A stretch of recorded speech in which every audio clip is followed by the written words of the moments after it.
Quelle histoire tout de même, cette histoire de Zachée. Il y a dans ce court passage de l'évangile de Luc, très court passage finalement pour une assez longue histoire, nous allons nous en apercevoir par la suite. Il y a, à mes yeux en tout cas, une forme de densité spirituelle, densité humaine, presque explosive pourrait-on dire. C'est le type de récit des évangiles que moi, personnellement, j'apprécie. Quelque chose d'assez brut, en quelque sorte. Une rencontre, une parole, un accueil, un repas, et c'est toute une vie qui bascule. Vous avez entendu l'histoire, vous la connaissiez sans doute déjà. C'est d'ailleurs une histoire qu'on aime bien raconter aussi aux enfants dans les moments de catéchisme. Zachée, ce collecteur d'impôts, cet homme qui n'est pas très aimé de ceux qui sont là autour de lui, choisit de monter dans un arbre pour voir Jésus. Il est riche, mais il est seul, puissant, mais méprisé. Et pourtant, c'est lui que Jésus va regarder, c'est lui que Jésus appelle, et c'est chez lui que Jésus veut entrer. Et alors, cette attitude, ce simple geste de Jésus, s'arrêter, lever les yeux, s'inviter, bouleverse tout. Nous avons ici une démonstration que l'Évangile, en tout cas dans ce récit, dans ce moment d'histoire, l'Évangile ne se prêche pas, comme je le fais ce matin, et il est bon de le faire aussi, soyez rassurés. Mais ici, en tout cas, Jésus ne prêche pas, il se partage. L'Évangile se partage, l'Évangile se vit, l'Évangile s'incarne pleinement dans un regard, dans un repas et dans une maison. Et cela, frères et sœurs, c'est peut-être la première leçon à garder de cette histoire. Une leçon profonde qui est autant valable, je crois, pour nos églises, pour notre temps et pour nous, individuellement. Alors, commençons par un détail. Zachée est dans un arbre. Il s'agit d'un figuier sycomore. C'est un arbre qui a la particularité d'avoir un tronc généralement qui permet d'assez facilement grimper avec des grosses branches aussi. Et donc cette image de cet homme dans cet arbre est à la fois touchante et puis tragique tout de même à la fois. Il veut voir mais il ne veut pas être vu. Et puis techniquement parlant, il faut le dire, cet homme est petit. C'est un homme de petite taille. Et ça n'est pas si évident pour lui, qui est aussi un homme de pouvoir. Il y a parfois des choses qui s'imposent à nous dans nos vies, sur lesquelles nous n'avons pas justement grand pouvoir d'action, et qui peuvent devenir comme des boulets que nous traînons.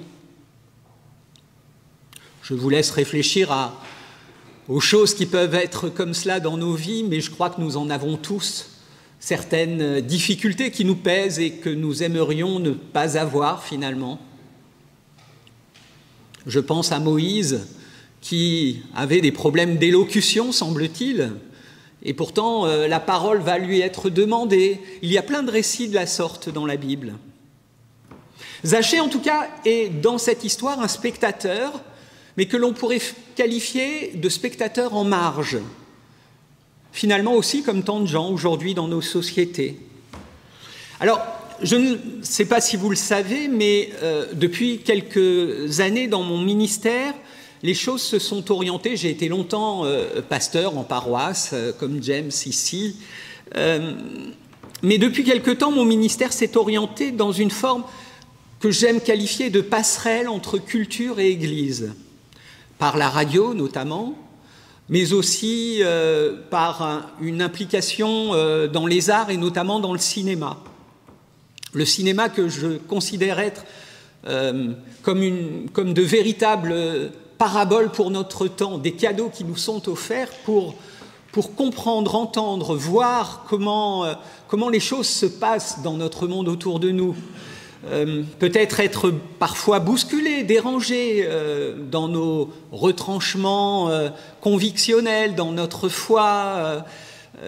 Et c'est tout l'intérêt du cinéma, de pouvoir être une fenêtre sur le monde et nous parler, peut-être un peu comme Jésus le faisait quand il se promenait, rencontrait les gens autour de lui et choisissait de raconter des histoires. Alors permettez-moi de faire quelques analogies ce matin dans cette prédication avec certains films. Et là, je pense à une scène mythique du film « Le cercle des poètes disparus ». Vous savez, cette fameuse scène où les jeunes se lèvent sur leur bureau à la suite de leur professeur pour porter un autre regard, voir autrement. Eh bien, Zachée, lui aussi, prend de la hauteur pour être en capacité, à la base, de voir tout simplement. Il ne le sait pas d'ailleurs encore, mais il va, à partir de là, lui aussi, apprendre à voir autrement. Une autre scène de film, Will Hunting, un film un peu moins connu, mais avec Matt Damon, Ben Affleck, et puis à nouveau Robin Williams, qui est le fameux professeur du Cercle des poètes disparus. Et là, dans cette histoire, un jeune homme surdoué va cacher ses blessures profondes, alors derrière une forme que l'on pourrait qualifier d'arrogance, derrière toute son intelligence également. Et cela me ramène à Zachée, qui lui aussi, d'une certaine façon, se cache. Alors se cache dans cet arbre, mais se cache aussi plus largement derrière sa fonction, derrière sa richesse, derrière son statut social. C'est un grand classique finalement. Alors là, avec ses aspects particuliers de Zachée, mais là aussi, nous avons tous nos lieux de retranchement, des choses dans notre vie qui nous permettent d'avoir le sentiment de nous protéger, d'être cachés. Je dis bien le sentiment, parce que finalement, tout cela, souvent, n'est qu'illusion. Alors Zachée monte physiquement pour voir Jésus, mais très concrètement, moralement, spirituellement, cet homme est au plus bas. Et Jésus, lui, qui arrive, qui passe par cet endroit, cela a été prévu, ne va pas prêcher à la foule, mais il va choisir de lever les yeux, de voir et d'appeler par son nom cet homme, Zachée. Alors, inévitablement, quand on connaît un peu les évangiles, cela peut nous rappeler d'autres histoires, et notamment, bien sûr, quand Jésus va appeler cette femme Marie au tombeau après la résurrection. Ce qu'il y a à entendre par là, c'est que dans un collectif, dans une foule, Jésus voit aussi l'individu, voit la vie qui compte. Il s'intéresse à la brebis qui, entre guillemets, s'est égarée, pour reprendre l'idée d'une parabole de ce même Jésus.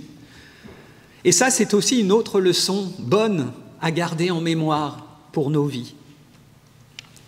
Ce que Jésus fait là, dans cet épisode des évangiles, est ce que l'on pourrait appeler dans un langage un peu plus contemporain, une révolution relationnelle. C'est quelque chose qui va revenir maintes fois dans l'attitude du Christ et qui pour moi est extrêmement parlant. Alors une petite parenthèse, moi j'aime à me dire chrétien. J'aime me référer à cette personne de Jésus-Christ. Être assez christocentrique, comme on peut le dire aussi. Et donc cette révolution relationnelle m'intéresse au plus haut point.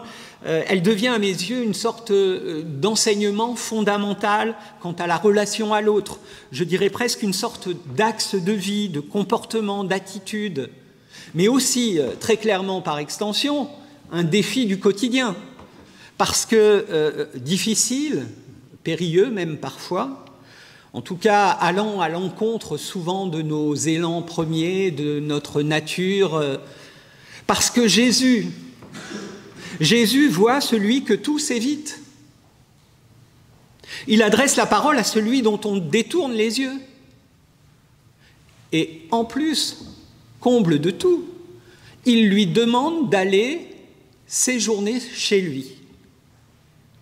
Alors je dis bien séjourner, il faut que je demeure aujourd'hui dans ta maison. Alors, si vous regardez la télévision de temps en temps, vous connaissez peut-être Antoine de Maximi. Antoine de Maximi, c'est cet animateur de l'émission « J'irai dormir chez vous », qui se donne le défi dans tous ses voyages d'aller dormir chez les gens. Eh bien, en fait, le label « J'irai dormir chez vous » est bien plus ancien puisqu'il appartient à Jésus en quelque sorte.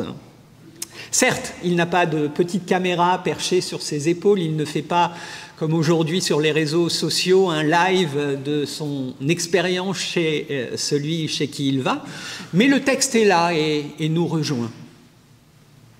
Alors revenons sur ce « il faut ». C'est le terme « dei » en grec. Et c'est pour ça que j'utilisais le verbe « séjourner ».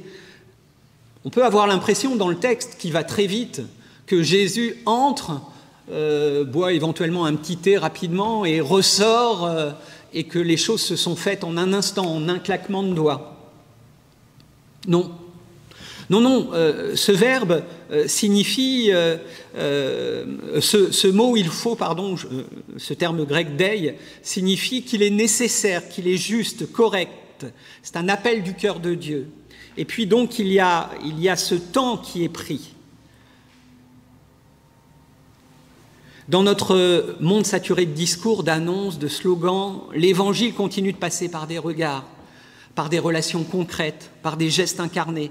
Ce n'est pas une simple idéologie, c'est une invitation à la relation, au temps qui est pris avec l'autre, à une expérience, à une présence. Et ça n'est pas pour rien que l'invitation d'ailleurs ultime que Dieu nous fait et que nous avons réentendu ce matin dans cette lecture du livre de l'Apocalypse, ce verset 20 du chapitre 3 qui est pour moi quelque chose d'assez fondamental. J'ai choisi de terminer mon livre avec ce verset. Écoute, je me tiens à la porte et je frappe. Si tu entends, eh bien ouvre la porte et j'entrerai et je prendrai un repas avec toi et toi avec moi. Je trouve ça assez phénoménal que l'invitation de Dieu soit d'abord de partager un repas avec nous. Alors bien sûr, tout cela est métaphorique, mais quelle image tout de même, quelle belle image.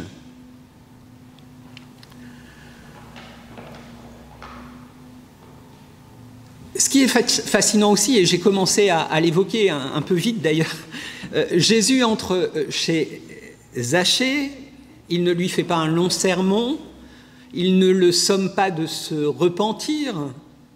En tout cas, le texte ne nous dit pas cela. Le texte reste silencieux.